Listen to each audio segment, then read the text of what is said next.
The 1990-1991 Gulf War was a crucial event in the shaping of today's Middle East. It marked the constant involvement of the United States and its allies in the region, and in the affairs of Iraq in particular.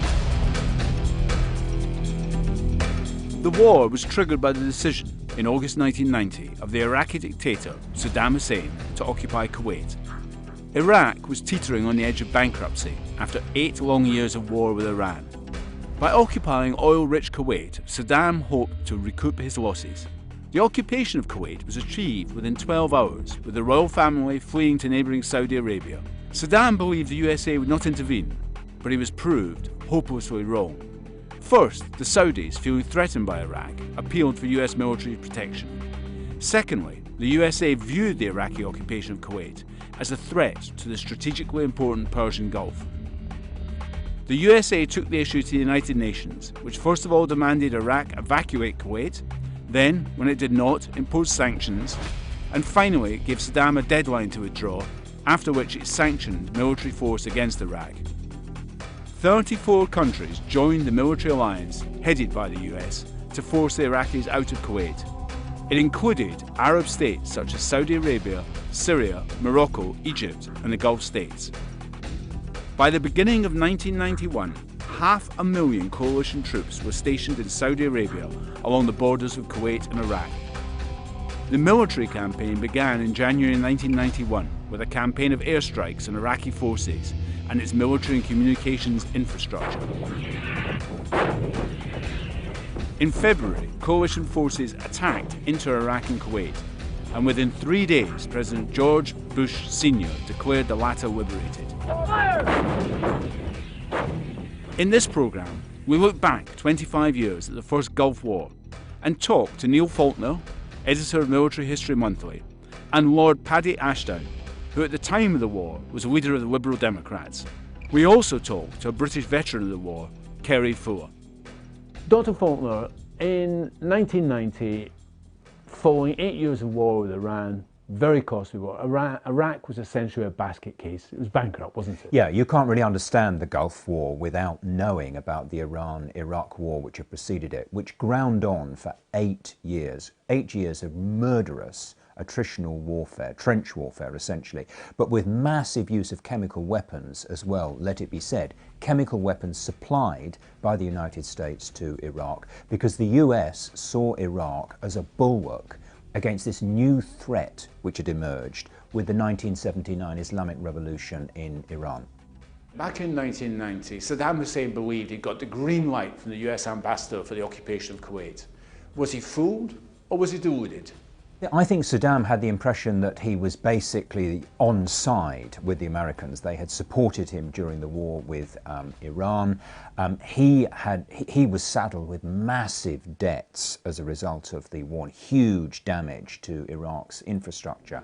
And I think he sounded things out and got signals from the United States that were basically saying they wouldn't interfere in a dispute between two Arab countries in the Gulf. I think he probably thought he had the green light to go ahead and move into Kuwait. I don't know is the straight answer to that. You know, war is always accompanied by conspiracies. How did it happen? Most of them are rubbish. Most of the cock-up theory of history seems to me to have much more to going for it than the conspiracy theory. There have been many discussions about this. My suspicion is, as is often the case with state leaders and particularly dictators, they heard what they wanted to hear. Perhaps the American ambassador was less precise than he would have been, not a habit unknown to ambassadors, and Saddam Hussein drew his own conclusion. I mean, it seems to me inconceivable that given the importance of Kuwait, not least in terms of oil production, but also its key position in the Gulf, that anybody would have recommended that a neighboring nation like Iraq would have invaded it. Once Saddam had invaded Kuwait and occupied the oil fields, its more powerful neighbour, Saudi Arabia, became very, very nervous and very quickly called upon the Americans for help.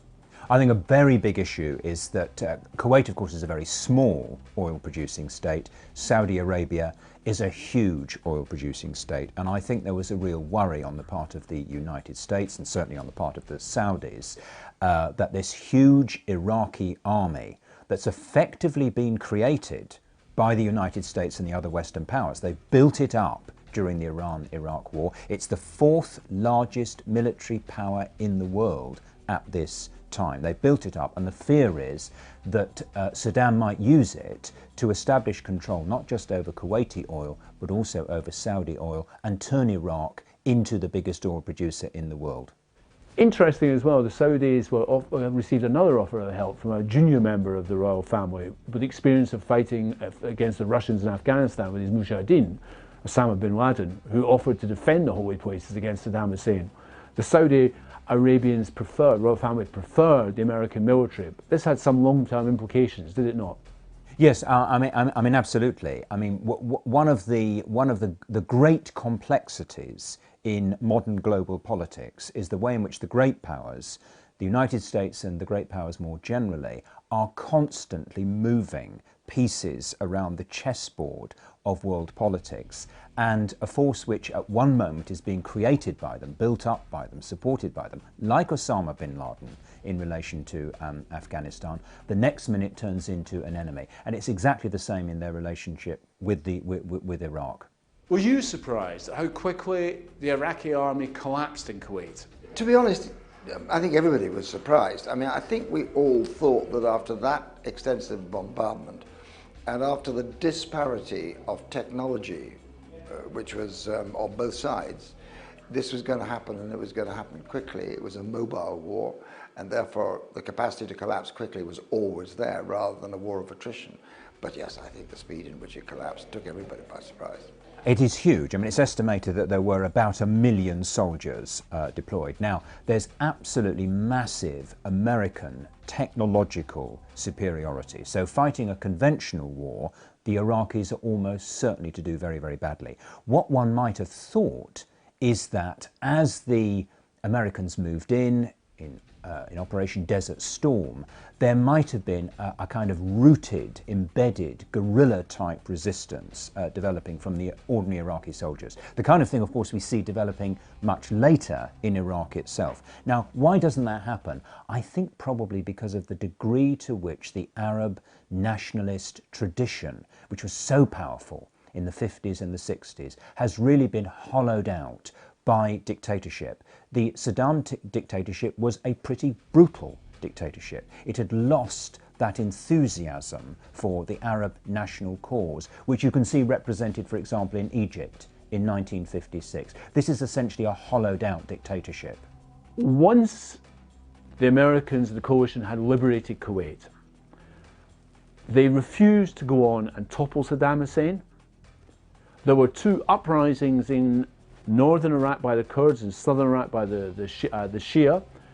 Again, the reaction was very cautious to those uprisings. Can you explain this? Yes, I mean, the highway of death is an appalling kind of aerial shooting up of a massive retreating column of Iraqi soldiers and vehicles. And I mean, this is a kind of modern version, I think, of the Battle of Omdurman in 1898, where you have the, magazine rifles and machine guns and artillery against guys armed with swords and spears. It's a kind of modern equivalent of that. Which is reflected in the casualty rate, about 1,000 coalition casualties altogether and an estimated 100,000 or so Iraqi casualties. A very, very asymmetrical conflict. Looking back, what do you think of the West's response to the uprisings of both the Kurds in the north of Iraq and the Shia in the south against Saddam Hussein after the fall of Kuwait? There are massive implications to the very rapid victory. In the space of it takes 100 hours for the Iraqis to be defeated. And of course, as that victory concludes, there are uprisings in the north of the Kurds and uprisings in the south of the Shia, principally the Marsh Arabs, encouraged by the CIA, that has set up a radio station in Saudi Arabia and is encouraging revolts inside Iraq. And the people opposed to the dictatorship inside Iraq have definitely been given a green light. They've been given the signal that this is the moment to go and try and bring the dictatorship down. Immediately, the United States halts military operations because they are fearful of the consequences of going into Iraq as an invading force, and fearful too that their coalition will fall apart. In particular, that this quite fragile coalition of Arab states that they have put together in the Middle East will fall apart if they push on and invade Iraq, and also that they will destabilise the wider balance of power in the Middle East. What the US is keen to do is to knock back Iraq after the Iran-Iraq war, but to keep it in existence as a kind of counterbalance to Iranian power. It's the traditional Western imperial policy in the Middle East, which is to keep it fragmented and divided against itself, to prop up that imperial pattern of nation states in the Middle East. I think they call a halt. I take the view, and I took it then, that for us to go all the way to Baghdad would have been wrong, and was wrong. I think it would, A, we would not have been able to do it. We would have been able to take the territory, but we wouldn't have been able to hold it, as we've discovered later on. B, I thought it was a direct infringement of the most important part of that war, which is the diplomatic coalition that had been drawn together. C, if we were to invade a state in order to preserve the integrity of a state that it has captured, it was not up to us to do exactly the same thing in Iraq. And 4, my judgment was that it would have been a very difficult military campaign. We'd have been overextending ourselves. So on all fronts, I believe that was the right decision. Do not go to Baghdad. Do not, as they said, don't stop till you get to Baghdad. On the other hand, I think we missed a real opportunity. I think the West could have, the coalition could have, imposed a no-fly zone across the whole of Iraq. In fact, I think it could have gone further. It could have done what we did in Bosnia, which was establish a no-fly zone and a no-heavy weapons zone. We would then have left the natural forces of the rebellion to take its natural course, and my view is that would have led to the overthrow of Saddam Hussein. So we'd have done it at one remove. We wouldn't have done it by invasion, but we'd have done it by removing from Saddam Hussein, who had already shown the inappropriate use of both aircraft and heavy artillery in attacking civilians. It was in our rights to do that. We should have done it. I think the situation in Iraq would have resolved itself much more easily, and that's what I recommended at the time.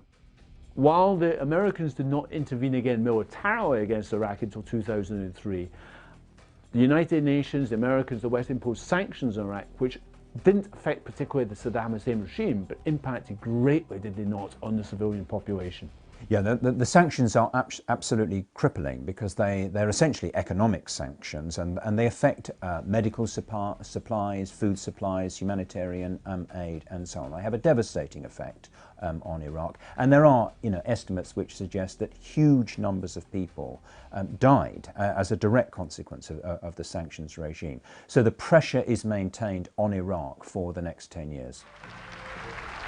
I'd like to invite you to compare and contrast the painstaking work that went into building up the coalition around the first Gulf War under George Bush Sr.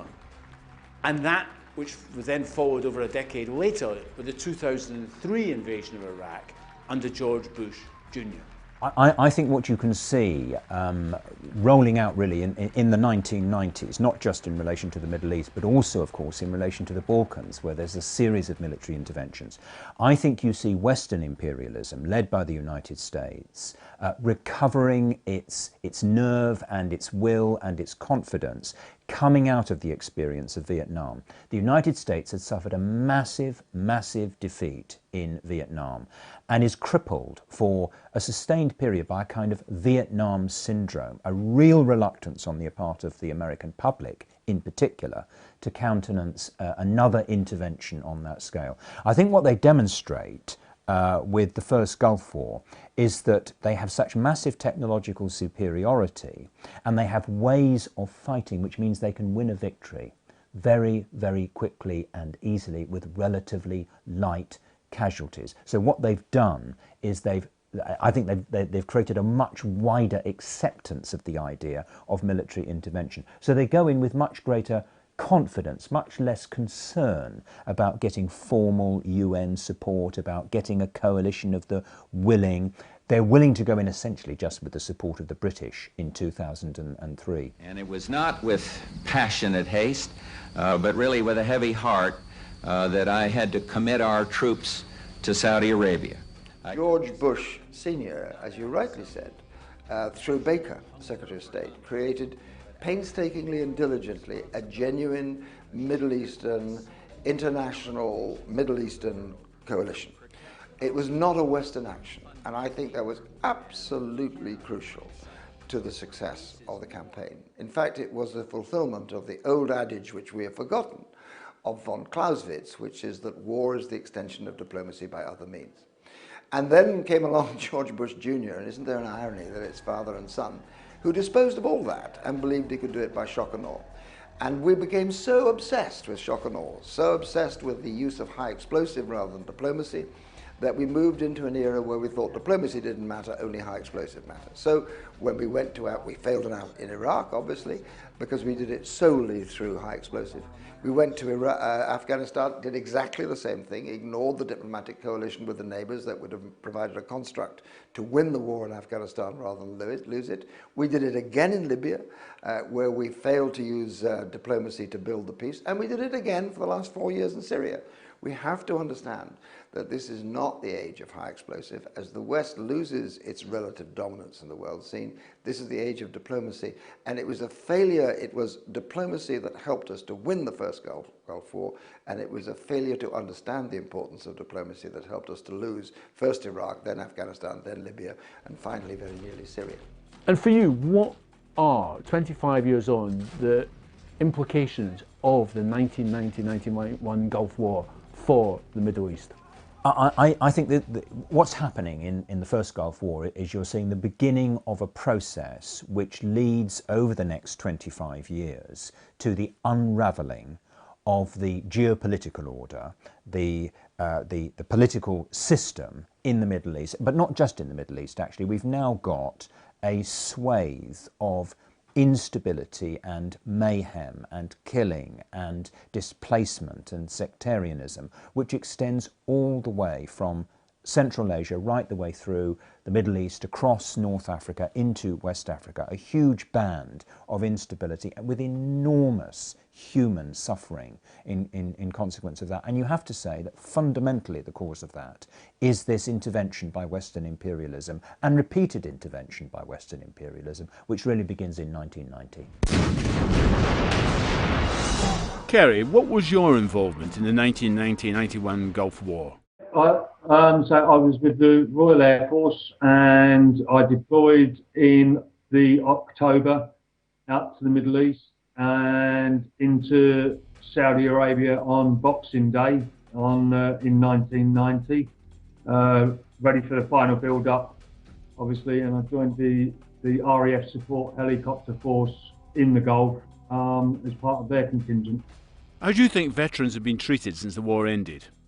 A lot of veterans came back with serious health issues, myself included. I mean, that started having health problems out there, from collapsing with acute chronic fatigue and lots of sore throats, unexplained rashes, etc. And over the years, it has just continued and snowballed, and a lot of guys now are in a real bad way.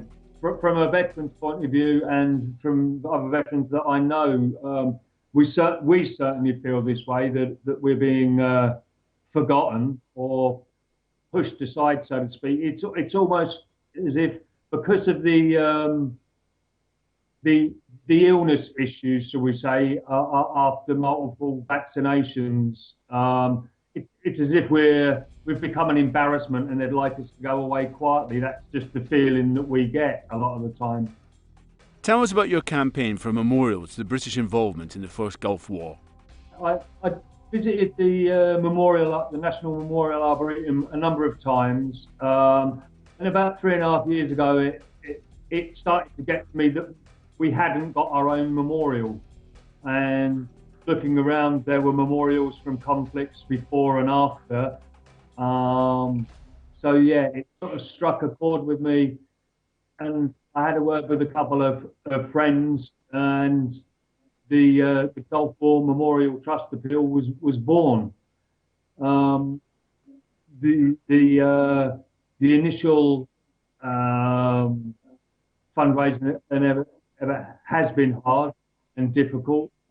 We've met a lot of obstacles along the way, but thankfully, due to our friendship and relationship with the Kuwaiti ambassador and his staff in London, we've had 2 major donations from the Kuwaiti ambassador and the people of Kuwait to enable us to achieve our goal and remember our comrades.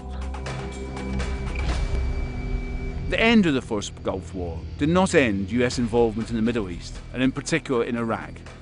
That first war would be followed by over 10 years of sanctions on Iraq, and then in 2003, the US-led invasion and occupation of the country. That involvement continues today.